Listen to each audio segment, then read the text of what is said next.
Okay, Ji, welcome back. And we were talking about organization development detail. Up to last session, हमने जो बात discuss की कि हमें एक प्लान चेंज लेकर आना है, हमें कॉन्ग्रुएंस क्रिएट करनी है in between strategy, processes, structure, culture and etcetera, और साथ ही साथ हमें ऑर्गेनाइजेशन की इफेक्टिवनेस को इनकॉर्पोरेट करना है, कीपिंग इन व्यू कि हम ऑर्गेनाइजेशन के अंदर सेल्फ रिन्यूअल कैपेबिलिटी वो लेकर आ सकें. So that was the main discussion we have done so far in the first part. Now, in this session, I'm talking about organization development and its further implications and detail. It is said that OD applies to changes in strategy, structure, and/or processes of an entire system. ठीक है? A single plant of a firm, a department or work group, or an individual role or job. ठीक है? अब ये तीन levels मैंने आपके साथ डिस्कस कर लिए. For example, we can talk about organization level perspective. लेकिन ओडी के स्कोप में क्योंकि हम चेंज मैनेजमेंट को भी लेकर आते हैं, तो अगर हम इसको ट्रिकल डाउन करें, हम इसको कैस्केड करें, तो विल कम टू नो कि सिर्फ इंटायर ऑर्गेनाइजेशन को हो सकता है हम हर दफा पिक ना करें. Sometimes it can be a plant, sometimes it can be even a department और वर्क ग्रुप, और इवन इसके अंदर हमारे पास इंडिविजुअल लेवल असेसमेंट्स के ऊपर भी बात वो हो रही होगी. ठीक है? So individual level diagnosis, group level diagnosis, organisation level diagnosis, तो हम जिन तीनों लेवल्स के ऊपर change management and organisation development के पर्सपेक्टिव्स को वो देखेंगे to find out the congruence between, जो यहां पे शुरू में लिखा हुआ है, strategy, structure, processes and entire system. The second aspect is that OD is based on the application.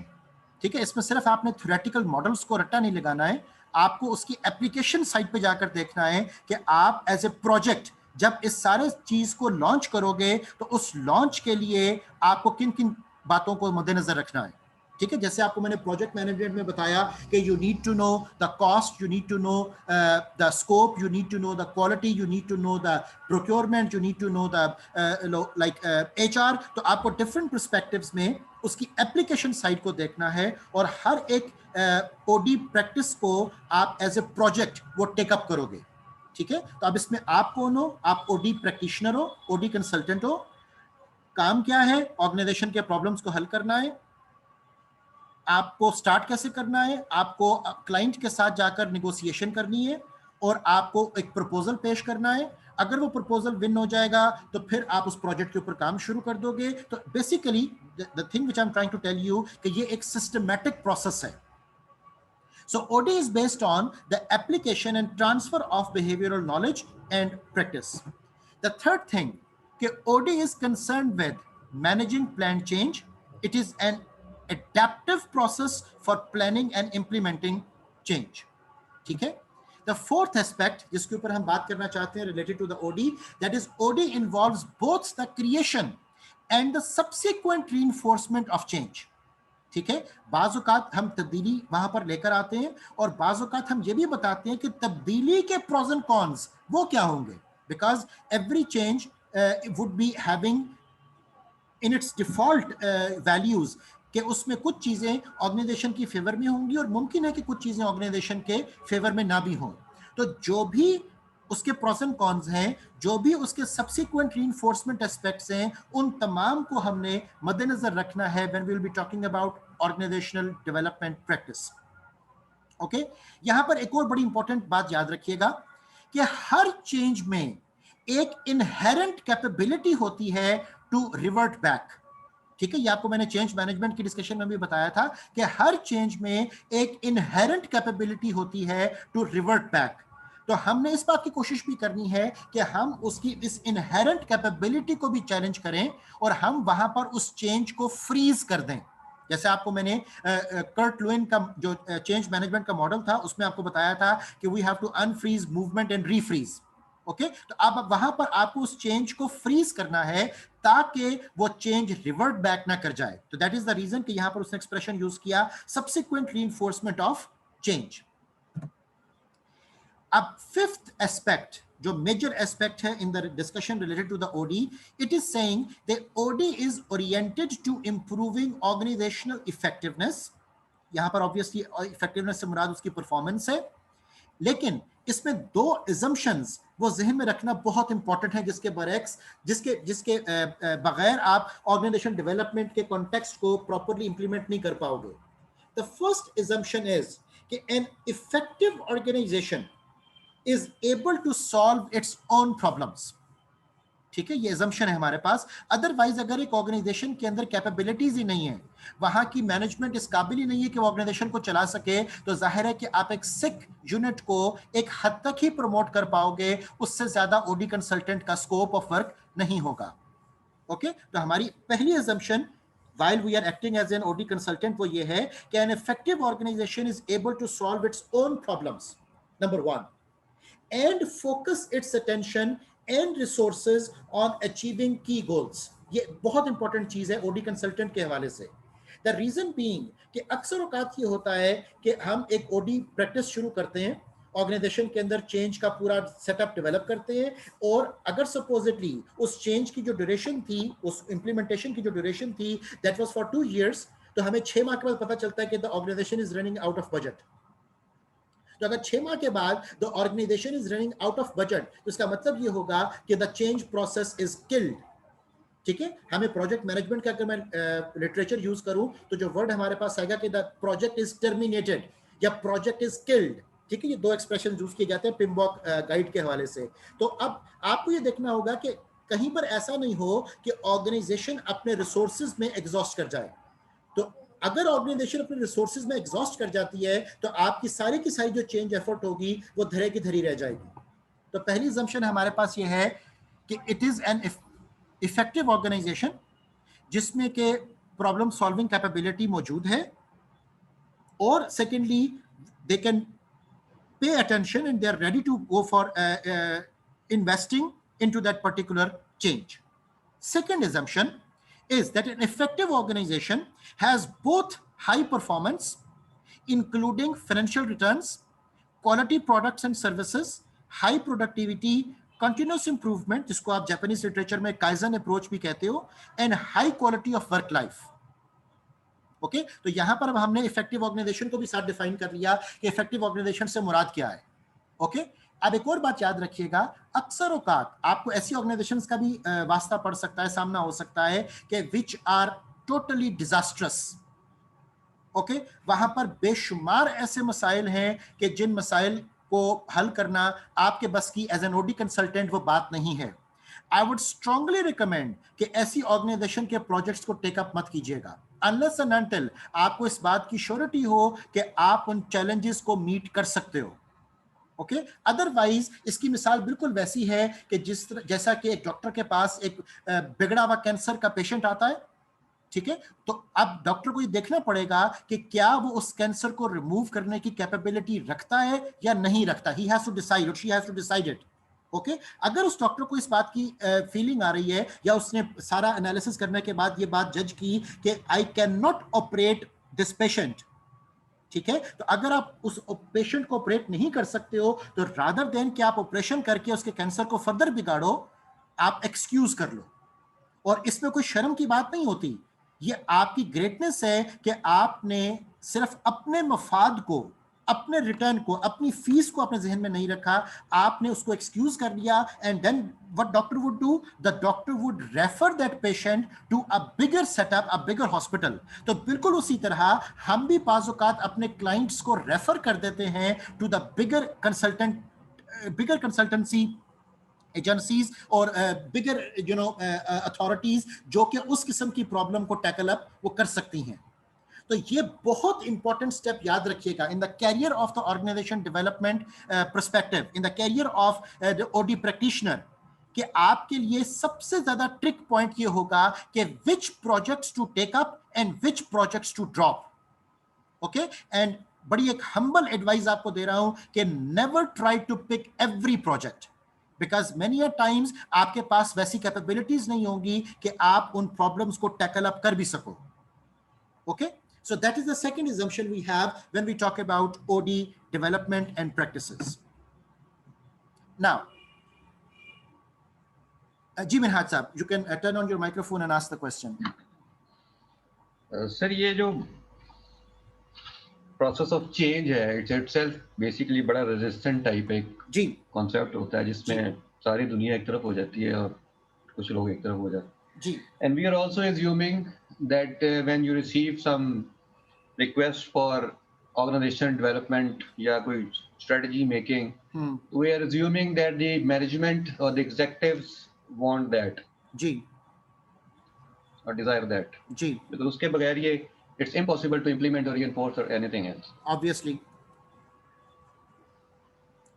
What is the question?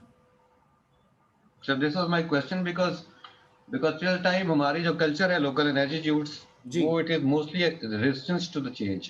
बिल्कुल ठीक है जी. मैं आपको इसके ऊपर But till अपनी the time ji ji ji till the time मैं ये कह रहा हूँ कि till the time the management seriously does not want that because हमारा जो culture है ना सर उसके अंदर इतना कुछ बाईपासिंग और सिफारिशें और इतनी ऐसी ऐसी अपॉइंटमेंट्स हैं जी those people don't want change. Absolutely right. I have got your point now.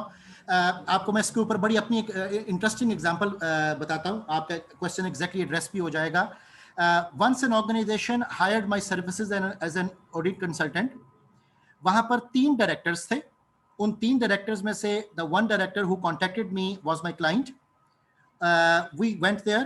वहां पर जाकर हमने सारा सर्वे किया. हमने प्रॉब्लम्स को आइडेंटिफाई किया कि जी क्या प्रॉब्लम्स हैं, कैसे हमने डील करना है. जो बकिया 2 डायरेक्टर्स हैं उनसे बड़ी डिस्कशन चली और वो दे वर वेरी मच इंटरेस्टेड कि यहाँ पर प्रॉब्लम को कैसे सॉल्व करेंगे. सारा जब मैंने होमवर्क अपना कर लिया, when I was ready to come up with the solutions and action planning and implementation aspects, तो द क्लाइंट जिसने मेरी सर्विसेज को हायर किया, he contacted me in the evening separately. और मेरा क्लाइंट मुझे ये कहता है कि लिसन, हम यहां पर तब्दीली नहीं चाहते. आपको हायर सिर्फ इसलिए किया है that I want to pass the time. Now can you imagine that? Yes, client sir, it's जो कि very मेरी painful. जी Yes, sir. क्लाइंट जो वहां Very पर painful. चेंज लाने के लिए मुझे बुला रहा है, वही मुझे बता रहा है कि जनाब चेंज लेकर नहीं आना आपने. ठीक है. Yes, sir. तो एक्चुअली वो दूसरे जो 2 डायरेक्टर्स थे उनके साथ वो पॉलिटिकल उसकी जो टसल थी, दैट वाज प्रीटी एविडेंट कि वो वहां पर करना क्या चाह रहा है और होना क्या चाह रहा है. ओके. Sure. अब मेरे लिए, अब ये हम आगे चलकर पढ़ेंगे जब हम बात करेंगे ओडी प्रैक्टिशनर की एथिक्स के बारे में. उसका एक बकायदा कोड ऑफ एथिक्स होता है जिसको ओडी प्रैक्टिशनर ने फॉलो करना होता है. अब ओडी प्रैक्टिशनर के तौर पर मेरा कोड ऑफ एथिक्स मुझे ये कहता है कि मैं वहां पर जाकर ये नहीं कर सकता कि मैं दूसरे डायरेक्टर्स को बताऊंगा कि जनाब पहला डायरेक्टर क्या कह रहा है. Okay. I have only Sir. To save my side. Okay. So what I have to do, मैंने एक बड़ी अच्छी सी रिपोर्ट बनाकर उनको प्रेजेंट कर दी और अपने स्कोप को सिर्फ थ्योरेटिकल फ्रेम तक महदूद कर दिया. उसकी जो अप्लाइड साइड थी उसको मैं इग्नोर कर गया because my client is not willing to bring up the change. तो इस तरह के ऑर्गेनाइजेशंस के अंदर leg pulling, back biting, political lobbying ये बेशुमार होती है. ठीक है. जी सर, आपको correct. As an OD practitioner, जो आपका भी पॉइंट ऑफ व्यू है, मैं उसी को रीइंफोर्स कर रहा हूं, आपको भी एज एन ओडी प्रैक्टिशनर इन तमाम जो गेम्स हैं इनको समझना है और फिर ये देखना है. इसके लिए मैं एक प्रोजेक्ट मैनेजमेंट का एक्सप्रेशन आपके लिए यूज कर रहा हूं. सब लोग इसको आप नोट भी कर सकते हो. बड़ा इंपॉर्टेंट एक्सप्रेशन है कि what is included, what is not included, ये डिफाइन कर लेना बहुत जरूरी है. And which projects to take up and which projects to drop, ये बात भी डिफाइन कर लेना बहुत जरूरी है. तो अब हम क्या करते हैं कि जब हम ऑर्गेनाइजेशन को अप्रोच करते हैं तो in the first few meetings we assess the waters, we check the depth. ठीक है. हम ये चेक कर लेते हैं कि आया हमने इस प्रोजेक्ट को इन फाइनल वर्जन टेकअप भी करना है कि नहीं करना. और हमें जरा सा भी फीलिंग हो कि यार यहां पर there is something fishy going on, तो it is better, like it is my humble advice again, कि आप उस प्रोजेक्ट से अपने आप को बैक ऑफ कर लें. ठीक है. सर मैंने सर एक छोटी सी एग्जांपल दूंगा जी जी please. Sure sure. I was in GHQ at that time. या. Or there was an activity going on which I would never like. Normal सी थी सर, कोई अच्छी वो वर्किंग ओरिएंटेड नहीं थी, but side lines of the वो थी. Okay. So like for example मैं आपको मिसाल देता हूँ कि सर एक टी बार थी, वहां पे कुछ मुझे बर्तन अच्छे नजर नहीं आए, कुछ कुकिंग यूटेंसिल्स बुरे नजर आए, कुछ उनकी वर्किंग कैपेबिलिटीज मुझे अच्छी नहीं लगी, so I never like that. Okay. So I initiated my own. मैंने उनको request की कि सर मैं I want to offer my services out of my job.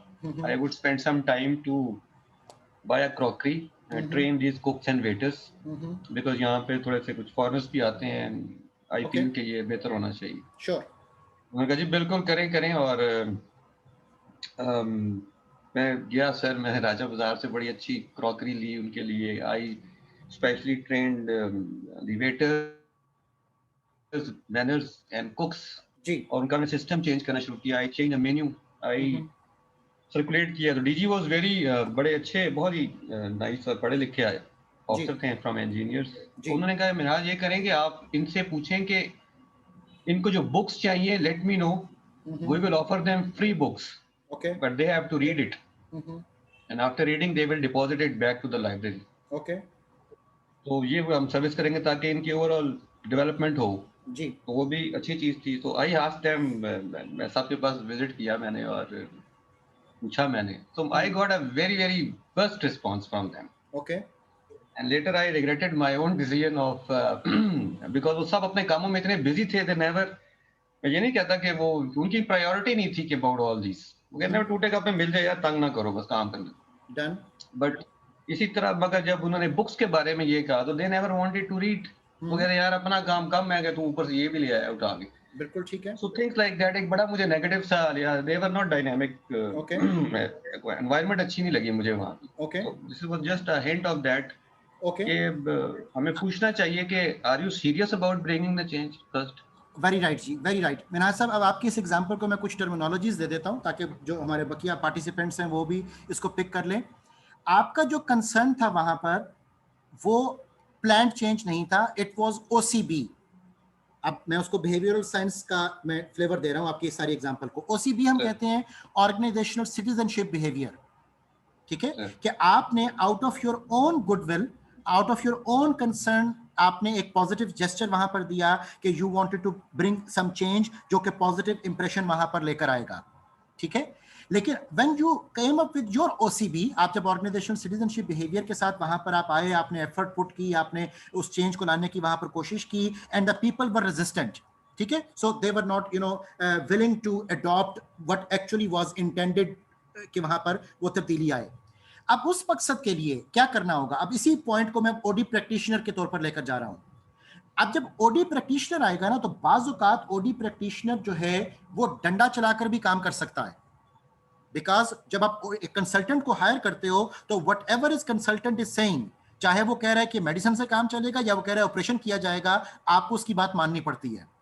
Okay, अब वहां पर सपोजिटली हम क्या पिक करते हैं कि अगर फर्ज करें कि those group of people are actually causing the problem, they are change resisters, और वो उस चेंज एजेंट के उस तमाम मामले को वहां पर इंप्लीमेंट नहीं करना चाह रहे हैं, तो हमारे पास पहला हथियार होता है कि we can go for training and development. हमारे पास दूसरा स्टेप होता है that we can go for issuing the warning. हमारे पास तीसरा स्टेप होता है we are going to replace them. ठीक है, सो अब आपको जब हम उसको प्रैक्टिशनर, ओडी प्रैक्टिशनर के पॉइंट ऑफ व्यू में लेकर चलेंगे, तो अब आपको फिर इस तरह से सिस्टमैटिकली और डॉक्यूमेंटेड, इसमें कोई बड़ी इंपॉर्टेंट बात याद रखिएगा, मेरा नहीं ख्याल कि उस सारे एक्टिविटी को you did the official documentation.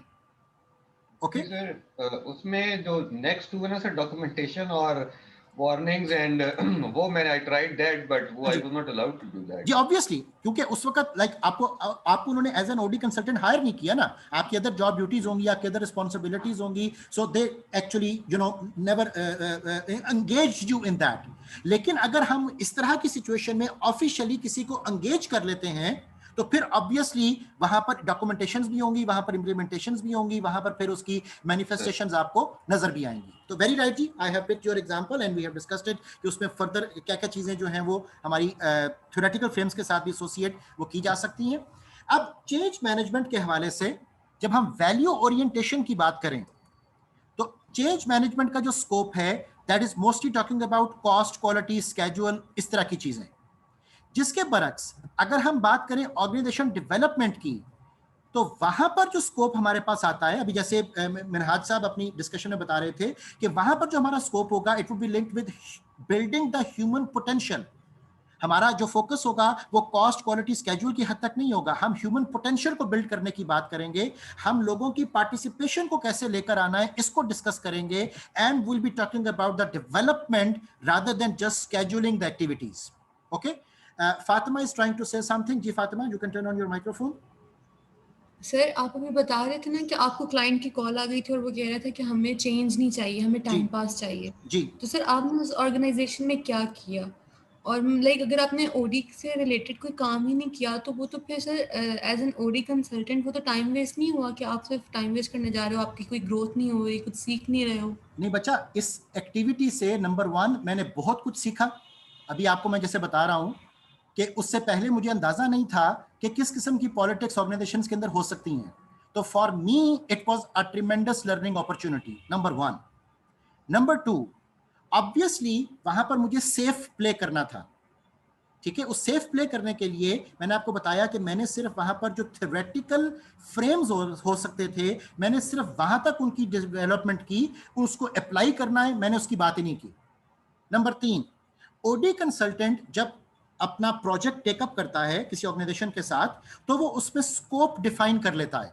तो जब मेरा स्कोप डिफाइन हुआ, ऑब्वियसली जब उस क्लाइंट की मुझे कॉल आ गई और मैंने अपना स्कोप डिफाइन किया तो मैंने अपने स्कोप को काफी नैरो कर दिया.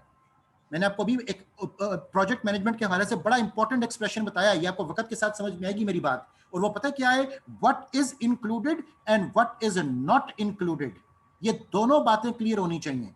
तो मैंने इस सिचुएशन को असेस करके कि what they were planning to do and what they were not planning to do, अपने स्कोप डेफिनेशन को रिस्ट्रिक्ट कर लिया. तो मेरा जो प्रपोजल था उस प्रपोजल में मैंने कोई ऐसी बात डाली ही नहीं कि जो एक्चुअली उनके प्रॉब्लम्स के साथ एसोसिएटेड थी.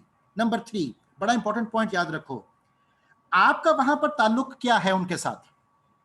आपका ताल्लुक है एक कंसल्टेंट का, और आप कहां तक अपनी बात को लेकर जाओगे? आप वहां तक लेकर जाओगे जहां तक आपकी स्कोप डेफिनेशन है. वहां तक आप फीस चार्ज करोगे, अपनी कंसल्टेंसी फीस चार्ज करोगे, और उसके बाद उस ऑर्गेनाइजेशन के साथ आपका कोई ताल्लुक बाकी नहीं है. ओके, ओडी प्रैक्टिशनर, अभी हम आगे चैप्टर्स में भी पढ़ेंगे, इनके लिए बहुत डिफिकल्ट होता है अपने आप को विदड्रॉ करना फ्रॉम द सिचुएशन. ये बड़ी इंटरेस्टिंग बात आपको बता रहा हूं. अक्सर औकात हम अपने आप को किसी सिचुएशन में इतना इन्वॉल्व कर लेते हैं कि हमारे लिए उस सिचुएशन से विदड्रॉ करना मुश्किल हो जाता है. हमें यह लगता है कि हम एक जमाने की जो है वो तमाम मुश्किलात का हल लेकर आए हैं. ऐसा कुछ नहीं होता मेरा बेटा. प्रैक्टिकल लाइफ में, प्रैक्टिकल लाइफ में you have to be very practical and very careful.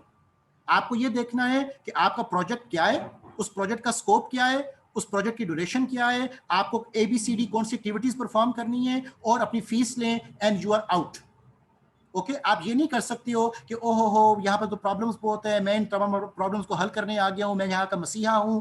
I am sorry बेटा, ऐसी कोई चीज नहीं होती.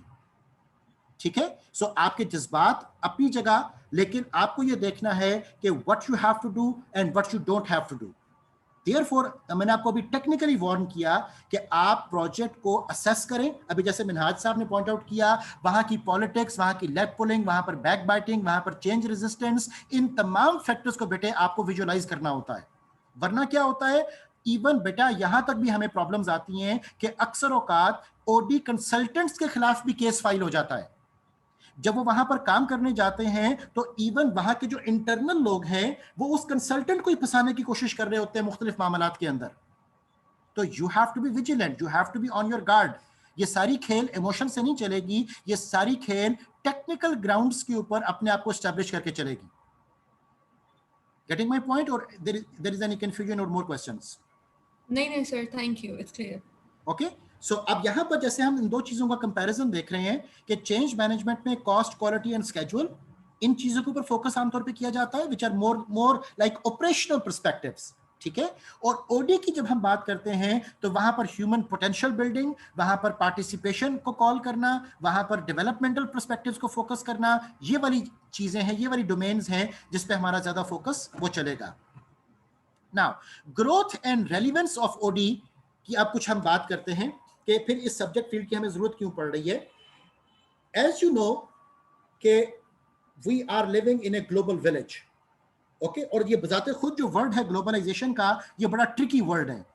ठीक है, because do you know the history of this word globalization? Anybody who knows the history of this word globalization?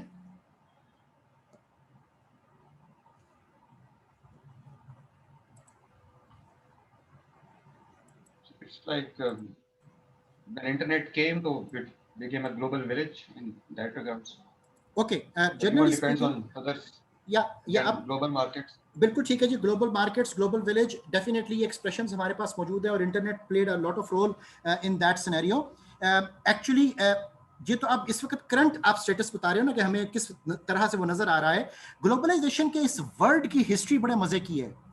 Back in year 1980 America was suffering from a trade deficit of $789 billion. ठीक है, अब आपको पता होगा कि trade deficit इसका मतलब क्या है कि आपके कंट्री से जो एक्सपोर्ट्स हैं दे आर ट्रिमेंडसली लो और आपके कंट्री में जो इंपोर्ट्स हैं they are tremendously high. Okay, इसको हम कहते हैं ट्रेड डेफिसिट. आपको पता होगा कि आपके पास ट्रेड सरप्लस होता है, ट्रेड डेफिसिट होता है और बैलेंस ऑफ ट्रेड होता है. तो अब American economy back in year 1980 was suffering from $789 billion trade deficit. And mind you, in 1 billion, there are 1,000 million. Okay, so 1,000 million makes up 1 billion, and I'm talking about $789 billion trade deficit, which is tremendous loss to the economy. Right? अब American economy को इतना tremendous loss क्यों face करना पड़ रहा था? Because since ages, American economy has always focused more on services than manufacturing. ठीक है, सो अमेरिकन इकोनॉमी के बारे में कहा जाता है कि मोर देन 90% जो अमेरिकन सेटअप है, अमेरिकन इंडस्ट्री है, वो सर्विस ओरिएंटेड है. मैन्युफैक्चरिंग वहां पर रिलेटिवली कम है. उसकी वजह क्या है कि अमेरिकन जो कंपनीज हैं they mostly went for outsourcing. ठीक है, जैसे पाकिस्तान में भी बेशुमार ब्रांड्स अमेरिकन जो प्रोडक्ट्स के हैं वो बनते हैं because we have got outsource units. तो जहां पर उनको चीज अच्छी और सस्ती मिलती है they go there, get the things made from there and then they bring that thing back to their own economy. Okay, so ये करते करते एक बहुत ह्यूज ट्रेड डेफिसिट जो था वो अमेरिका के लिए क्रिएट हो गया. Now the American president was facing a lot of challenge कि अब इस डेफिसिट को वो टैकल कैसे करे. अब आपको पता है कि डेफिसिट का वर्ड या इंपोर्ट एक्सपोर्ट का वर्ड उस वक्त यूज होगा जब आप अक्रॉस द बॉर्डर ट्रांजैक्शन करोगे. अगर आप अक्रॉस द बॉर्डर मूव नहीं कर रहे हो तो फिर ना इंपोर्ट है ना एक्सपोर्ट है. अगर मैं यहां से माल कराची भेज रहा हूं तो वो इंपोर्ट एक्सपोर्ट नहीं है. अगर पाकिस्तान की बाउंड्री को वो चीज क्रॉस करती है तो तब वो इंपोर्ट एक्सपोर्ट है. ओके, अब अमेरिकन प्रेसिडेंट ने अपनी स्पीच में पहली मर्तबा दिस वर्ड ऑफ ग्लोबलाइजेशन, इससे पहले इवन आपकी जो ऑक्सफोर्ड डिक्शनरी है उसके अंदर भी ये वर्ड नहीं था, उसने फर्स्ट टाइम ये वर्ड यूज किया अपनी स्पीच में और उसने कहा कि American society and the rest of the world we are not different economies, actually we are a global village and this is global market. उसने चक्कर ये चलाया कि ये वर्ड और ये एक्सप्रेशन यूज करके global village and global market का वो जो बाउंड्रीज की एपरेंट अपीयरेंस थी वो उसको गायब कर गया और उसने कहा कि हम तो सब एक ही मार्केट है. अगर हम एक ही मार्केट है फिर तो ना इंपोर्ट है ना एक्सपोर्ट है. ठीक है, अब ये नो डाउट साइकोलॉजिकल ब्लैकमेलिंग थी, लेकिन प्रॉब्लम ये है कि आपने अभी एक्सप्रेशन यूज किए global village and global market. मैं आपको चैलेंज करता हूं कि आप इंटरनेट पर जाएं, गूगल ऑन करें, वहां पर टाइप करें ग्लोबल मार्केट और टाइप करें ग्लोबल विलेज. अगर आपको कोई चीज मिल गई तो मुझे जरूर बताइएगा, बिकॉज ये सिर्फ क्या हैं, ये बज वर्ड्स हैं. दीज आर ओनली बज वर्ड्स. इसकी कोई एग्जिस्टेंस, इसकी कोई रियलिटी वो बैकएंड के ऊपर नहीं है. ना वहां दुनिया में कोई ग्लोबल मार्केट है और ना ही दुनिया में कोई ग्लोबल विलेज है. ओके, अब ये सिर्फ बज वर्ड्स थे लोगों के जहनों को साइकोलॉजिकली ट्यून करने के लिए कि शायद हम ग्लोबल विलेज में रहते हैं. राइट, दरअसल हर एक national economy is totally independent. किसी नेशनल इकोनॉमी का किसी दूसरी नेशनल इकोनॉमी के साथ कोई ताल्लुक नहीं है. हाँ, अगर कोई ताल्लुक है तो वो सिर्फ ट्रेड यूनियंस की हद तक है और पूरी दुनिया में कोई भी ऐसी ट्रेड यूनियन नहीं है जो कि पूरी दुनिया के लिए हो. हमारे पास सिर्फ यूनियंस कौन सी होती हैं जो इंटरनेशनली अवेलेबल है, वो रीजनल एग्रीमेंट्स होते हैं. आप लोगों ने पढ़ा होगा डिफरेंट लिटरेचर्स के अंदर, जैसे नेफ्टा है, साफ्टा है, आसियान है, यूरोपियन यूनियन है। ये क्या है? ये सिर्फ रीजनल एग्रीमेंट्स हैं, और उन रीजनल एग्रीमेंट्स के अंदर भी बेशुमार तरह के इख्तलाफात हैं।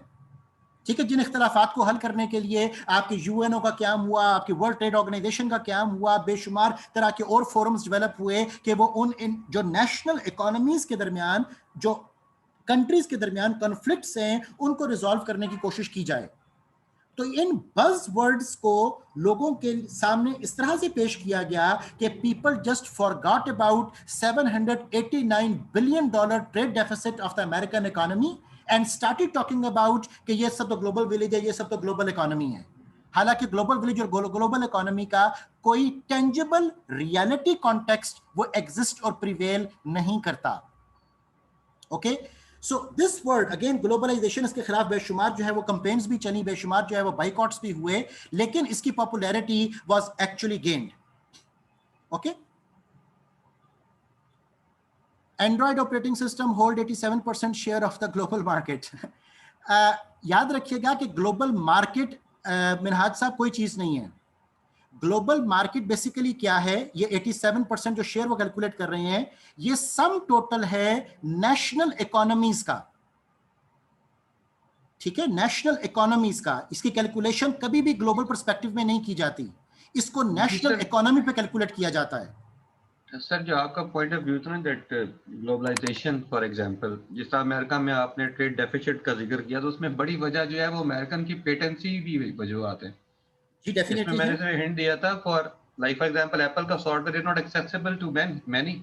जी ऑब्वियसली ऐसा ही है। इसी वजह से उनकी ओवरऑल ग्लोबलाइजेशन पे वो डॉलर को रखना चाहते हैं। It's a different debate, but it is being challenged, और regionalisation is definitely the next which we are heading for. जी, तो यही वो चीज है कि जिसकी वजह से जो ये बज़ वर्ड्स थे ना, these words actually were established, और फिर ये इतने ज्यादा वो जिसे कहते हैं कि उर्फ आम में आ गए कि people started using them so frequently and so comfortably कि दे इवन फॉरगॉट कि how it all started and how it all evolved. Umar Aziz is asking a question कि how the deficit they covered, how can they just introduce a term and eliminate deficit? नहीं बेटा, deficit eliminate नहीं हुआ था, deficit was never eliminated, even the deficit is still there. Problem ये हुई थी कि उन्होंने लोगों को साइकोलॉजिकली ट्यून कर दिया कि वो किसी कंट्री के डेफिसिट पे फोकस करने की बजाय वो ग्लोबल कॉन्टेक्स्ट में चीजों को सोचना शुरू कर दें। ठीक है, that was the basic context. जैसे अभी मिनहाज साहब पॉइंट आउट रहे थे कि वो जो डॉलर की सुप्रीमेसी है उसको भी वो लेकर आना चाह रहे थे। So there couple of agendas, couple of उनके बैकग्राउंड के अंदर चीजें एग्जिस्ट कर रही होती हैं कि जो एक्चुअली हमें दिख किसी और अंदाज में रही होती हैं, लेकिन उनकी जो मैनिफेस्टेशन है, जो प्रैक्टिकलिटी है उसकी, वो डिफरेंटली है। तो being like the students and being the people who are associated with the education, हमें पता होना चाहिए कि बज़ वर्ड में और एक्चुअल रियलिटी सिचुएशन में कहां पर क्या फर्क है। ओके, ये ओडी में जो है growth and relevance of OD जी इन ग्लोबलाइजेशन, इसका जी अगेन यहां पर एक्सप्रेशन मैंने आपको ग्लोबलाइजेशन की तारीफ में मैं जरा सा इसलिए लेकर गया कि आपको मैं चले एक और अंदाज में ग्लोबलाइजेशन बयान करता हूं। हम ग्लोबल कॉर्पोरेशन किसे कहते हैं? ग्लोबल कॉर्पोरेशन एक ऐसी एमएनसी को कहा जाता है, मल्टीनेशनल कॉर्पोरेशन को कहा जाता है, which is operating in more than 50 countries. ठीक है, दुनिया की कोई एक भी ऐसी ऑर्गेनाइजेशन नहीं है जो कि वर्ल्ड वाइड ऑपरेट कर रही हो, जिसे कहते हैं ना ट्रू ग्लोबल कंपनी, दुनिया में कोई एक भी नहीं है। सो हमने फिर उसकी आसानी के लिए, अपनी अंडरस्टैंडिंग के लिए, क्योंकि आपको मैं जैसे बता रहा हूं कि नेशनल मार्केट सबसे इंपॉर्टेंट चीज है, तो हमने ग्लोबल कॉन्टेक्स्ट में ग्लोबल कॉर्पोरेशन को डिफाइन कैसे किया कि ग्लोबल कॉर्पोरेशन या global context is when you are operating in more than 50 countries. अब 216 ममालिक में से हमने सिर्फ 50 को एक्सट्रैक्ट किया हुआ है, 50 की लिमिट बनाई हुई है। अगर आप 56 में ऑपरेट कर रहे हो, 60 में ऑपरेट कर रहे हो, तो you can call yourself global company, right? तो अब यहां पर growth and relevance of OD का ग्लोबलाइजेशन से रिलेशनशिप क्या है, ये जो डिटेल मैंने आपको बताई है, ये आपकी बुक में नहीं है। बुक में तो उन्होंने लिखा है कि ग्लोबलाइजेशन का मतलब ये है कि पूरी दुनिया में चूंकि ऑर्गेनाइजेशंस ऑपरेट कर रही हैं, इसलिए हमें बिग लार्जर कॉन्टेक्स्ट में ऑर्गेनाइजेशंस को टैकल करना आना चाहिए। कि एक एमएनसी अगर सपोज जैसे Unilever operating in 129 countries, Procter and Gamble operating in 159 countries, Coca-Cola operating in 198 countries. Okay तो अब अगर डिफरेंट कंट्रीज में 123, 189 कंट्रीज में अगर एक कंपनी ऑपरेट कर रही है तो उस कॉन्टेक्स्ट में हम किस तरीके से चेंज को इनकॉर्पोरेट कर सकते हैं. जैसे आपको मैंने शुरू के सेशन में सिमंस कॉर्पोरेशन की एग्जांपल दिखाई थी कि that is a big corporation. अब उस बिग कॉर्पोरेशन को इन ग्लोबल कॉन्टेक्स्ट ऑपरेट करते हुए किस तरह के चैलेंजेस का सामना होगा, that is the scope your book is talking about. जो फर्दर इंफॉर्मेशन मैंने आपसे शेयर की है that is additional for your general knowledge. Second context देखते हैं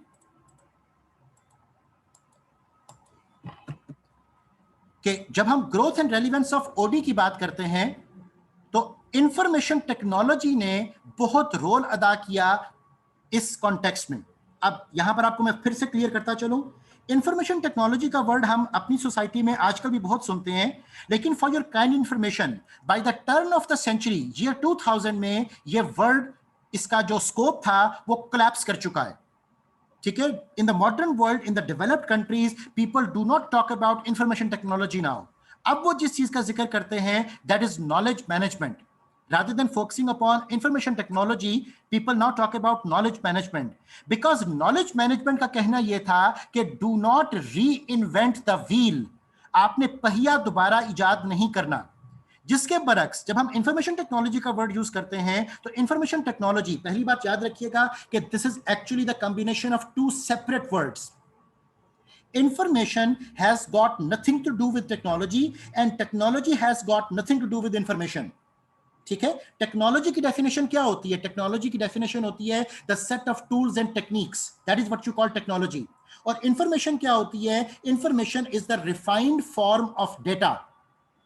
ओके, अब इन दोनों वर्ड्स को आपस में जोड़कर जो एक्सप्रेशन दिया गया उसका मतलब क्या था? उसका मतलब यह था कि आप रिफाइंड फॉर्म ऑफ डेटा को टूल्स एंड टेक्नोलॉजीज की मदद से लोगों तक उसकी रसाई बाआसानी बना सको.